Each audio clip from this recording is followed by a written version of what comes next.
복음서에 드러난 아담에 대한 이야기 한번 논의해 보도록 하겠습니다.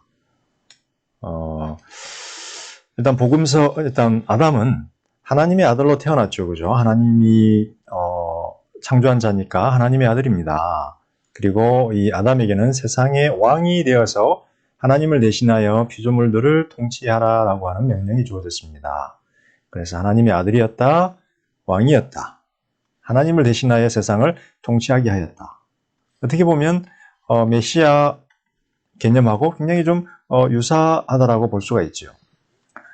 자, 예수는 그런데 이제 크리스찬들 입장에서 아담은 결코 메시아가 될 수가 없지요. 타락한 자였기 때문에. 그래서 예수가 이제 세상에 탄생해서 하나님의 아들로 탄생하고 세상의 왕이 되죠. 메시아로. 그리고 하나님을 대신해서 세상을 통치하는 하나님 나라를 이 땅에 도래시켜서 세상을 통치하는 일을 감당하게 됩니다. 먼저 메시아 예수가 탄생할 때 성령이 개입을 하게 되지요. 성령이 개입을 하게 되는데 왜 굳이 성령으로 말미암아 탄생을 했을까? 요셉을 통해서 탄생하지 않고 왜 성령을 통해서 탄생했을까? 그것은 바로 아담의 죄악된 유전자로 오염되지 않아야 했기 때문이죠. 예수님께서 만약에 아담의 유전자를 가지고 태어나서 오염된 유전자를 가지고 태어났다면 예수님은 십자가에 달려 죽을 때 타인을 위한 죄 때문이 아니라 자신의 죄에 대한 죽음으로 죽어야 되는 운명이 되는 거죠. 그리고 예수님이 성장해 나가고 예수님이 자라가는 과정에도 성령이 동행을 합니다. 그래서 예수님은 지혜와 능력이 충만한 자로 그렇게 살게 되지요.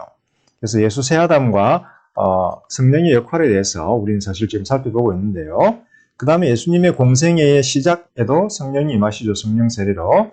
그리고 시험 받으실 때도 성령이 함께 하시고 죽으실 때에도 성령이 함께 하신다. 그래서 성령의 사역에 대해서 우리가 살펴보고 있습니다. 자, 히브리서 같은 경우는 예수님이 육체를 입고 이 땅에 오셨다라고 합니다. 그래서 히브리서 2장 10절이 굉장히 중요하기 때문에 우리가 같이 잠깐 한번 읽어봤으면 좋겠습니다. 그래서 이렇게 이야기를 하네요. 그러므로 만물이 그를 위하고 또한 그로 말미암은 이가 많은 아들들을 이끌어 영광에 들어가게 하시는 일에, 그러니까 만물이 그를 위하고 그로 말미암은 이가 여기서 하나님이 있겠죠, 그죠? 하나님 그를 아니. 자, 이게 좀 표현이 조금 애매합니다. 그로 말미암은 이가 많은 아들들을 이끌어 영광에 들어가게 하시는 일에 그들의 구원의 창시자 이 예수님이죠. 예수님을 고난을 통하여 온전하게 하심이 합당하도다. 자, 온전하게 하신다라고 했어요. 자, 여기서 히브리서 저자가 생각하는 바는 무엇이냐면 고난을 통하여 온전하게 하셨다. 즉 예수가 탄생해서 공생애를 시작하실 때 예수님은 죄가 없었다. 죄가 없었다. 그런데 죄가 없었지만 죄의 타락의 가능성은 어떨까요? 타락의 가능성은 있었죠. 타락 전에 아담처럼 타락의 가능성은 있었지만 예수님은 순종을 통하여 그 타락을 극복을 하시고 죄의 유혹을 극복을 하시고 모든 탐심을 극복을 하시고 온전하게 되셨다라는 거죠. 그래서 여기서 고난과 온전함, 여기서 고난은 십자가의 고난을 최종적으로 말하는 예수님의 인생을 통해서 경험하는 모든 고난을 의미하는데 십자가 상에서의 고난이 최종적인 고난이 되겠죠. 그리고 순종함을 통하여서 하나님의 뜻에 순종함을 통하여서 십자가에 달려 죽으심으로 온전하게 되셨습니다. 그래서 여기서 마치 그런 것과 같아요. 예수님이 탄생하셨는데 아담의 유전자로부터 오염되지 않은 순수한 상태로 탄생이 되셨어요. 그런데 그 순수한 상태에 예수님이 죄를 지을 수 있는 가능성은 있지요. 가능성은 있지만 예수님은 순종의 길을 택하셨다. 타락의 길이 아니라 아담처럼. 왜냐하면 예수님은 육체를 입고 이 땅에 오셨기 때문에 어떻게 됐나요? 목말랐고 배고팠고 그 다음에 피로를 느끼셨죠. 때로는 분노도 느끼셨어요. 그래서 예수님이 돌을 처음에 광야로 갔을 때 사탄이 시험하죠. 돌을 떡덩이가 되게 하라. 근데 예수님은 배고팠지만 먹고 싶었지만 하나님의 말씀에 순종할 것을 선택을 하죠. 그래서 육체를 입은 인간이 되신 후 인간으로 살면서 하나님의 뜻에 완전히 순종을 하신 거죠. 아담과 전혀 다른 길을 가게 되었다라는 거죠. 그 다음에 예수님의 공생의 시작과 성령 그리고 시험. 자, 광야로. 그래서 지금 아담과 예수님이 다른 점 하나는 뭐냐면 어떻게 보면 아담과 예수가 병행해요. 하나님의 아들이었고 세상의 왕이 되었고 하나님을 대신하여 통치했는데 아담의 경우는 아담도 순수하였고 예수님도 순수한 상태였죠. 죄가 없는 경우. 근데 아담은 타락의 길로 예수님은 이렇게 순종의 길로 갔는데 하나님의 영이 하나님의 생기가 아담에게 임했지만 거기서 참 성령께서 그와 함께 하시고 그를 주도하시고 그런 의미가 아담에게는 함축되어 있지 않죠. 대신 예수님 같은 경우는 잉태할 때 성령이 관여하셨고 그의 삶 가운데 성령이 동행하셨고 공생애의 시작과 과정 속에서도 성령이 함께 하셨죠. 그래서 어떤 그런 성령과의 도움과 성령과의 동행 속에서 예수님은 자신의 순수한 상태를 유지하시고 완전한 순종을 이루셨죠. 그래서 성령께서는 처음 이제 광야로 예수님을 몰고 가십니다. 공생의 시작에. 그래서 사탄과의 시험을 경험하게 하시는데 세 가지를 시험하죠. 돌을 떡이 되게 해라. 나를 경배해라. 그 다음에 온 세상의 영광을 다 주겠다. 그 다음에 하나님을 시험해라. 땅에 떨어져 봐라. 그 높은 그 성전의 꼭대기에서 떨어져 봐라. 하나님이 너를 보호하실 것이다. 그래서 돌로 떡을 되게 하는 것, 우상 숭배 경배하는 것, 하나님을 시험하는 것. 이거 뭐예요? 배고픔, 먹고 싶음, 우상 숭배, 하나님을 시험하는 것 다 아담이 경험했던 시험과 똑같은 것이죠. 먹고 싶었어요. 선악과를. 하나님을 경배하기보다 사탄을 경배한 것이죠. 사탄의 말에 귀를 기울였으니까. 그리고 과연 사탄이 그랬죠. 이걸 먹어봐라. 먹으면 하나님이 죽는다라고 하던데 사탄이 그랬죠. 그렇지 않아. 하나님이 그냥 너희들이 하나님과 똑같아질까 봐 그걸 하나님이 싫어하셔서 그렇게 말씀하신 거야. 뭐예요? 하나님의 말씀의 진정성을 시험을 하고 아담은 먹어버렸죠. 그래서 어떻게 보면은 예수님이 광야에서 사탄으로부터 받은 시험은 아담이 받았던 시험을 그대로 받으신 거죠. 그런데 아담이 사탄의 꿰매 넘어간 것에 반하여 예수님은 광야에서 사탄을 물리치셨다. 그 다음에 이제 가이사라 빌립보, 시저리아 빌립보, 가이사라 빌립보에서 예수님이 베드로에게 그렇게 이야기하죠. 내가 고난을 받고 죽어야 한다. 그러니까 베드로가 그러시면 안 됩니다. 죽으시면 안 됩니다. 뭐예요? 영광의 그리스도로 사람들 앞에 등장을 하셔야 되는데 왜 고난받고 죽으세요? 아까 예수님이 사탄아 내 뒤로 물러나가라 그러죠. 여기서도 예수님은 사탄의 시험을 보셨어요. 그리고 예수님은 자신의 생명을 많은 이들을 위한 대속물로 드리기로 순종하시기로 하나님의 뜻에 대해서 순종하시기로 결정하시고 여러 번 이 순종을 반복해서 드러내세요. 하나님의 뜻에 대한. 그리고 최종적으로 겟세마네 동산에서 기도하시죠. 하나님께서 이 고난의 잔을 마시고 죽음에 순종해라라고 말씀하셨기 때문에 예수님께서는 3번을 기도하세요.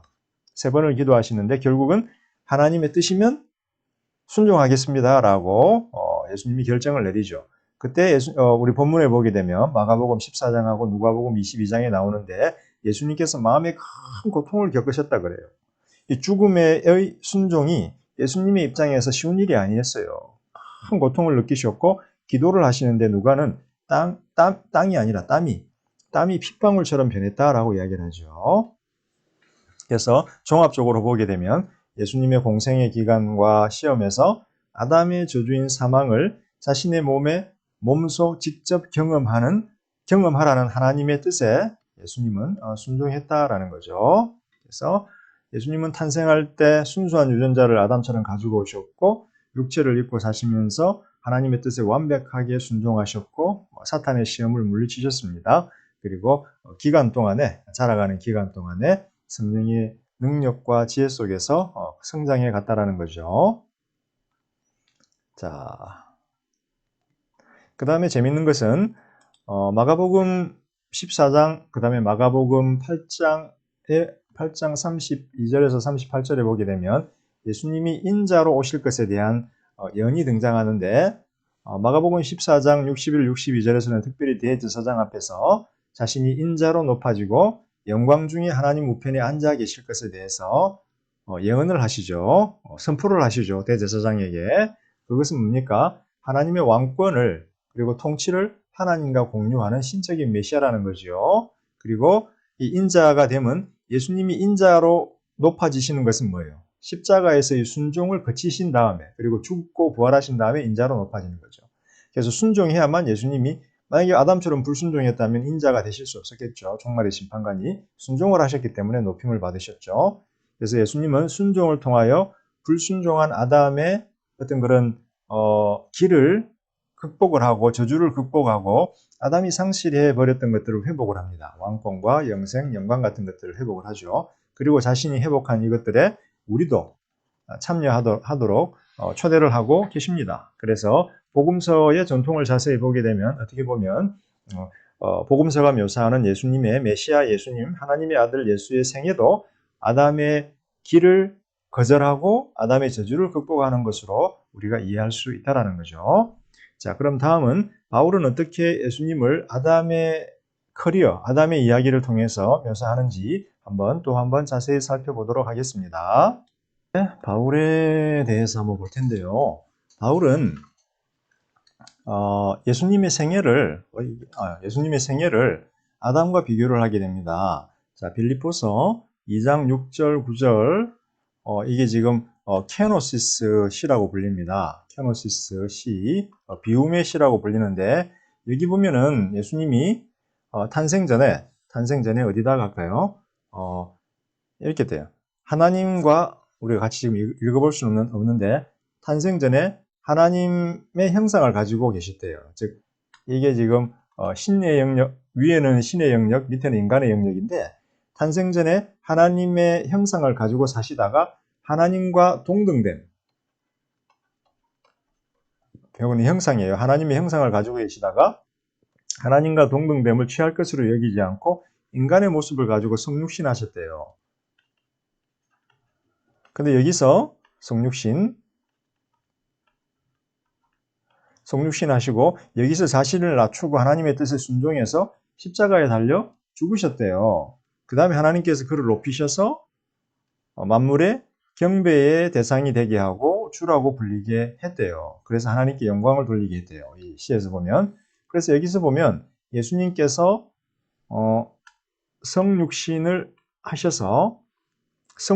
하시고 인간이 되시고 십자가에 달려 죽으신 것이 무언가 하나님과의 동등됨을 취할 것으로 여기지 않았는데 그게 뭘까요? 동등됨이 바로 요거죠. 경배의 대상이 되고 주가 되는 거죠. 그래서 여기는 여기고 여기는 여기고. 예수님이 2단계에 있는데 이렇게 높아지려고 하지 않으시고 여기서는 아들이었죠. 아들. 선지한 아들이었죠. 낮아지셨다라는 거예요. 스스로를 낮추시고 하나님의 뜻에 낮추시고 순종하셔서 결국은 높임을 받으셨다라는 거죠. 그래서 이렇게 예수님께서 여기서 하나님의 아들인 데서 하나님의 뜻에 낮추시고 순종하신 것이 바로 아담의 행위와 정반대죠. 아담은 여기서 하나님과 같아지려고 높였는데 예수님은 낮췄고 결과적으로 아담은 타락해서 낮아져 버렸는데 예수님은 낮아짐의 결과 하나님께서 이렇게 높여주셨죠. 그래서 빌립보서 저자는 아담이 시작점이 여기에서 아담이 이렇게 간 것에 반하여 예수님은 이렇게 갔다. 처음에 순종하고 낮추심으로 높아지셨다. 그래서 이렇게 높아지셨다라고 이야기를 합니다. 그래서 예수님이 어떻게 보면 아담의 인생 궤적과 정반대의 인생 궤적을 가지게 되신 새 아담이다라고 바울은 이해를 하고 있죠. 그리고 놀라운 것은 죽음에 대한 순종을 통해서 이 죽음은 예수님이 무지한 자이기 때문에 죽음을 경험할 필요가 없었는데 그 순종을 통해서 부활을 경험하시게 됐죠. 구원입니다. 그죠? 그리고 이 부활의 구원이 온 인류에게 효과를 미치게 되었다는 거죠. 로마서 5장 12절, 12에서 20절. 아담은 자신의 죄로 온 인류에게 멸망을 가져왔는데 예수님은 자신의 순종을 통해서 온 인류에게 구원을 가져왔다는 거죠. 그래서 아담, 예수 이렇게 있으면 아담은 불순종했고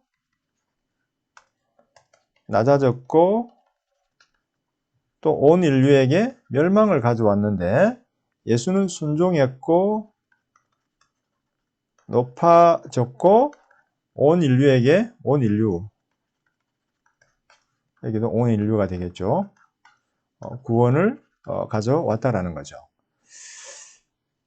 그래서 바울도 예수를 아담과 대조하고 있다. 그 다음에 바울은 예수님을 하나님의 형상이라고 부릅니다. 그래서 아담은 어떻게 돼요? 하나님의 형상을 따라 창조된 자잖아요. 근데 바울은 예수님이 바로 하나님의 형상 그 자체다라고 이야기를 해요. 원래 형상이라는 개념은 유대인들의 신학에서 지혜를 이야기할 때 말해요. 잠언서라든지 잠언 8장 벤시라 그다음에 지혜 솔로몬의 지혜에서 보면 지혜가 선지한 하나님의 자녀로서 창조에 하나님을 도왔던 분으로 말을 해요.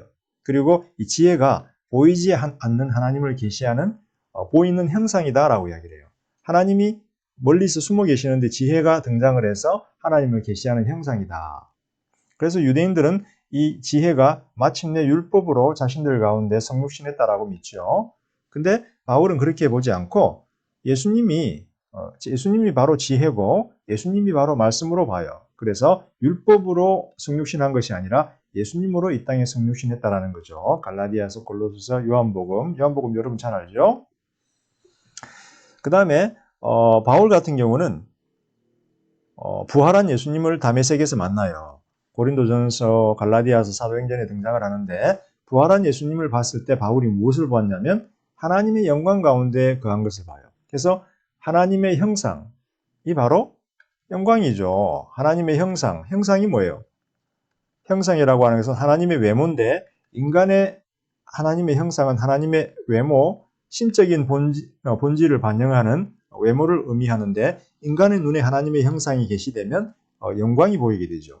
그래서 바울은 부활한 예수님을 영광 중에 만났을 때 저분이 하나님의 형상이시구나 라고 하는 신학을 소유하게 되고 하나님의 형상이다라는 신학적인 이해에 이르게 되죠.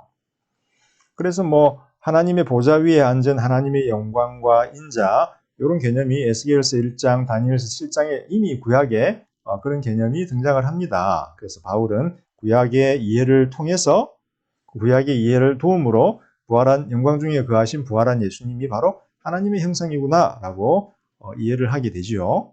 그런데 여기서 더 나아가서 아담의 경우는 원래 하나님의 형상으로 창조되었기 때문에 영광을 가지고 태어났어요. 그런데 아담이 타락하는 순간 어떻게 됐나요? 타락하는 순간 이 모든 영광이 사라져 버립니다. 그래서 창세기 3장 10절에 보게 되면 아담이 타락하는 순간 벌거벗은 채 발견이 돼요. 왜? 영광을 상실하였기 때문에. 이 영광이 사라졌기 때문에 그의 몸을 옷처럼 감싸고 있던 영광이 사라져 버리기 때문에 벌거벗은 모습으로 발견되어졌다라는 거죠. 그런데 고린도후서 4장 6절에 보면 바울이 이렇게 이야기를 합니다. 우리가 같이 한번 찾아보도록 할까요? 여기 보면 고린도후서 4장 4절 6절입니다. 자, 여기 보면 바울이 이렇게 이야기하죠. 어두운 데에 빛이 비쳐라. 빛. 창세기 이야기잖아요. 그리고 말씀하셨던 하나님께서 예수 그리스도의 얼굴에 있는 하나님의 영광을 아는 빛. 그죠? 하나님의 영광을 아는 빛을 우리 마음에 비추셨느니라. 지금 이제 하나님의 영광이 예수 그리스도의 얼굴에 비추고 있는 거예요.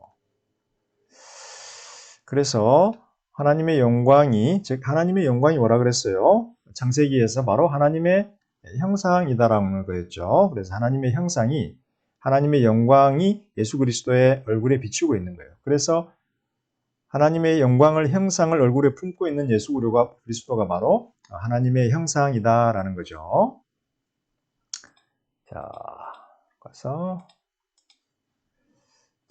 그 다음에 어디 있는가요? 여기네요. 자, 예수의 부활과 풀려진 아담의 저주.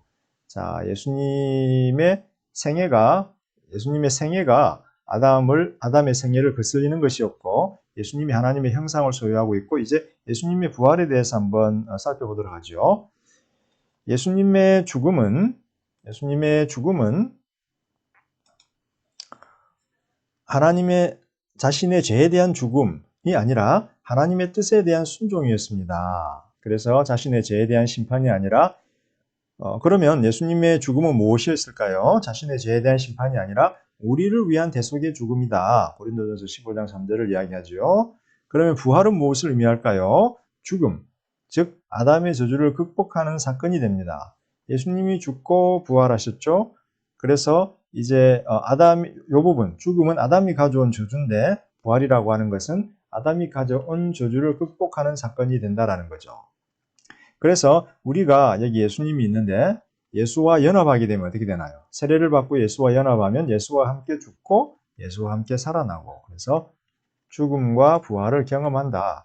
그리고 예수님이 우리를 대신해서 죽었기 때문에 우리도 예수 안에서 이 부활을 동일하게 경험을 한다. 즉 예수님 안에서 우리는, 아담 안에서 우리가 모두 타락하고 죽음을 경험했던 것처럼 예수 안에서 우리는 모두 죽음을 경험하고 부활을 경험한다. 즉 예수가 바로 인류를 위한 새 아담이다. 하나님의 새 아담.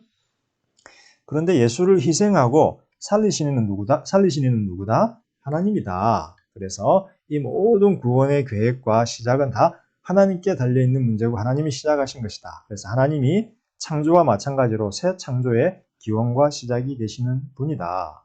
그래서 결론적으로 바울 신학에 있어서 부활의 사건은 인류를 향하여 가동된 하나님의 새 창조 사건의 결정적인 시작을 의미한다라는 거죠. 부활은 하나님의 새 창조다.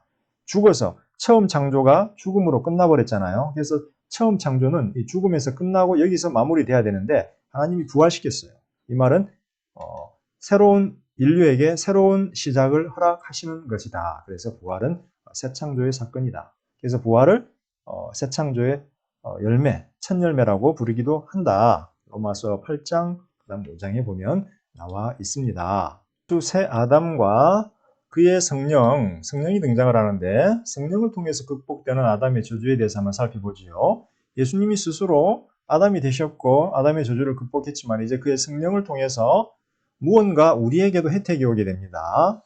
자, 예수님은 아담이 잃어버렸던 영광과 왕권을 소유하게 되셨습니다. 예수님은 하나님의 형상이었고 형상입니다. 왜? 그의 얼굴에 하나님의 영광을 소유하고 있기 때문에. 그리고 예수님은 주로 높임을 받으셨고 영광의 인자가 되셨습니다. 따라서 하나님의 형상인 영광도 회복하셨고 그 다음에 왕권도 회복하신 분이다. 그런데 놀라운 것은 예수님의 사역을, 예수님이 이제 왔다가 올라가셨잖아요. 그런데 거기서 끝나는 것이 아니라 성령을 보내주셨다는 거죠. 그러므로 성령은 예수님의 새 창조의 사역을 지속한다는 거예요. 그래서 어떻게 보면 주 예수의 사역인데 그냥 사역이 아니라 새 창조의 사역을 지속한다는 거예요. 그래서 종말의 새 창조의 영이다라고 성령을 우리가 부를 수가 있다. 그리고 그 영이 부활을 가져온다. 새 창조를 가져오고 성도들은 자신들을 이 부활의 증인들로, 제자들은 이 부활의 증인들로 자신들을 간주한다.